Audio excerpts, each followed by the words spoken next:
مجھے ایک ساتھی کہنے لگے جی میں نے کہا تیری شادی کا رشتہ توڑ دیا جی. ایمانداری کی بات ہے، سچ کہہ رہا ہوں، رشتہ توڑ دیا. میں نے کیا ہوا؟ کہنے لگے جی ابا جی بیمار تھے میرے سسرال والے، وہ پتہ لینے آئے ابا جی کے، تو خالی ہاتھ ہی آ گئے. کیا تھا اگر 1.5 لیٹر کی 6 بوتلیں لے آتے، اگر 5 کلو پھل لے آتے تو کیا عرض تھا؟ میرے ابا جی نے کہا جن کا آج یہ حال ہے یہ کل کیا کریں گے؟ جواب دے دیا. میں نے اس کو کہا یار مجھ سے لے 5000، خدا رہا تجھے پتا نہیں تم سے کتنا بڑا جرم ہو گیا ہے. کسی کو کیا پتا چلے گا کہ اس بیٹی کو جواب اس لیے ہو گیا کہ 5 کلو پھل اس کا ابا نہیں لے کے جا سکا اور 6 بوتلیں 1.5 لیٹر کی نہیں لے جا سکا. تجھے پتا نہیں لڑکا طلاق بھی دے دے تو وہ پاک صاف ہی رہتا ہے، اور بیٹی کی کبھی منگنی بھی ٹوٹ جائے تو لوگ کہتے ہیں کوئی بات تو ہوگی نا، جواب ہوا ہے. اتنا بڑا جرم، اور کبھی سوٹ نہیں ملے پہننے کو. یہ لڑکی کے سسرال والے لے کے آئیں گے تو پہنیں گے. میرے پاس ایک میرے ساتھی آیا، کہنے لگا ایسا 10,000 روپیہ چاہیے. میں نے کہا کیا ہوا؟ اس کی آنکھوں میں آنسو آگے، کہنے لگے ہمشیرہ کی ساس فوت ہو گئی، روٹی پکانی. میں نے کہا یار یہ تو ایک رسم ہے. کہنے لگے خدا را مجھے پیسے چاہیے، مجھے دلیل نہ دیجیے گا، اس لیے کہ میری بہن نے وہاں وقت گزارنا ہے. آپ کسی طریقے مجھے 10,000 دے کسی سے لے کے، اس لیے کہ بہن نے آج ٹیلی فون کیا، وہ جانتی ہے میرا بھائی کمزور ہے، اس کے پاس پیسے نہیں وہ کھانا پکا سکے، تو وہ کہہ رہی تھی بھائی میں تھوڑے تھوڑے کر کے جوڑ کے تجھے دے دوں گی، یہاں روٹی ضرور پکانا، اس لیے کہ میں نے یہاں وقت گزارنا. صاحبو وہ بھائی جو بیچارہ شام کو بچے کی دوائی کے لیے ترستا ہے، وہ 10,000 کی روٹی کہاں سے پکائے؟ یہ کس نے زیادتی کی؟ یہ میں نے کی ہے، یہ آپ نے کی ہے، اس کا ہم نے جواب دینا ہے. وہ کہاں سے روٹی پکائے؟ اور پھر تماشا یہ ہے کچھ برادریوں میں تو یہ اصول ہے، سانس فوت ہو گئی ہے تو کپڑے بنا کے لے کے جاؤ بچی کے، اس کے کپڑے بنا کے لے کے جاؤ. وہ کہاں سے؟ اس کا باپ کہاں سے لے کے آئے؟ اس کی تو کمر بوریاں اٹھا اٹھا کے پہلے ساری زخمی ہے. اس کو تو کہیں دیکھو نا کہ بیچارہ جب سے کھڈی میں کھڑا ہوا ہے تب سے اس کا کمر ہی سیدھا نہیں ہوتا. کیا کرے وہ؟ کدھر جائے؟ خدا را اگر بیٹے مل گئے ہیں تو فرعون نہ بنو، اگر بیٹے مل گئے ہیں تو نمرود نہ بنو. اگر خدا نے بیٹوں کا باپ بنایا ہے تو دیکھو اس باپ کو، دیکھو جو بیٹیوں کا باپ ہے، اس باپ کو دیکھو جس کے گھر میں بچیاں پل رہی، کیسے وقت گزارے وہ، کیسے. اور پھر مصیبت وہ ہے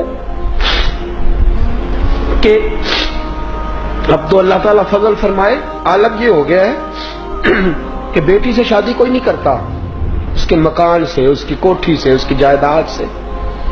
اس کا باپ بیڈ کی طرح، لکڑیوں سے شادی ہوتی ہے، لکڑیوں سے،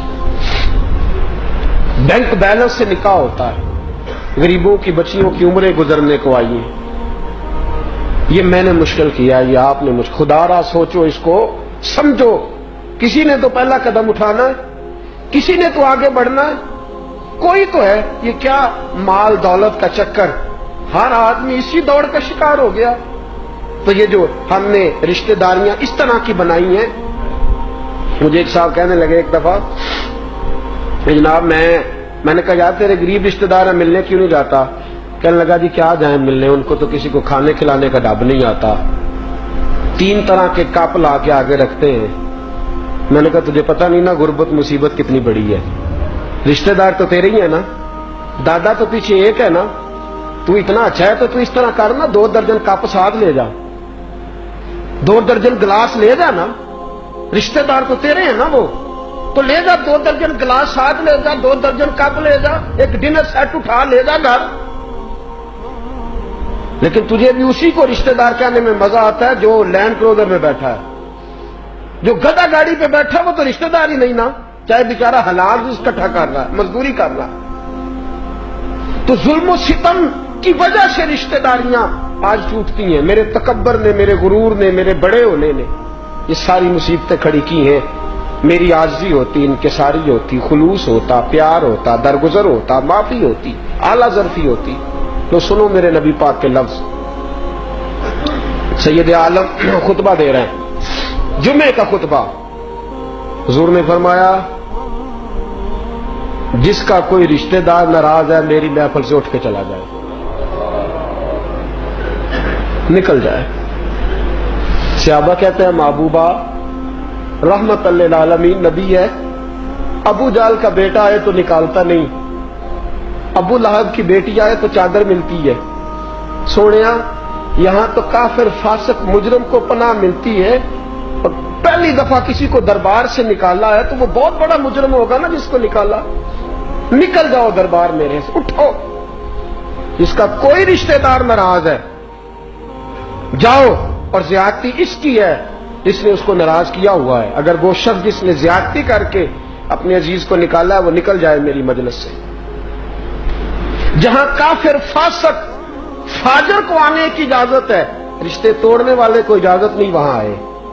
اس سید ابن حزیر اٹھے، کہتے میری ماں انتقال کر گئی، خالہ سے پیار تھا، خالہ سے کوئی غلطی ہو گئی، پھر خالہ 2 دفعہ معافی مانگنے آئی، میں نے معاف نہ کیا، جب حضور نے کہا نا اٹھ کے نکل جاؤ، کہتے میں گیا، خالہ کے دروازے پہ دستک دی، دروازہ کھلا، خالہ نے مجھے کھڑے دیکھا تو پریشان ہو گئی کہ میں تو 2 دفعہ گھر گئی ہوں، مانا نہیں، آج خود آ گیا، میں نے کہا اندر نہیں بلائے گی؟ کہتے خالہ تو میری شکل میں اپنی بہن کو دیکھ رہی تھی نا، اس نے چارپائی پہ بٹھایا، کدھر آئے ہو؟ میں نے کہا میں معافی مانگنے آیا۔ خالہ کہنے لگی بھانجے غلطی تو میری ہے، میں ماسی ہوں،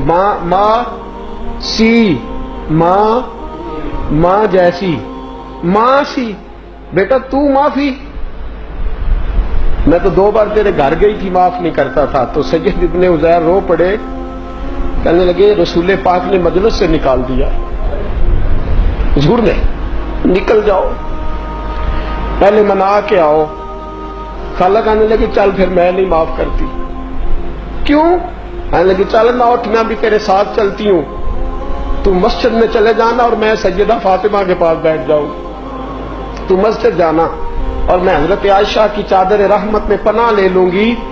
میں بھی بڑی دیر سے دور تھی، وہ کریم کبھی بھی معاذ اللہ جھوٹا نہیں ہو سکتا جو توڑنے والوں کو قریب کر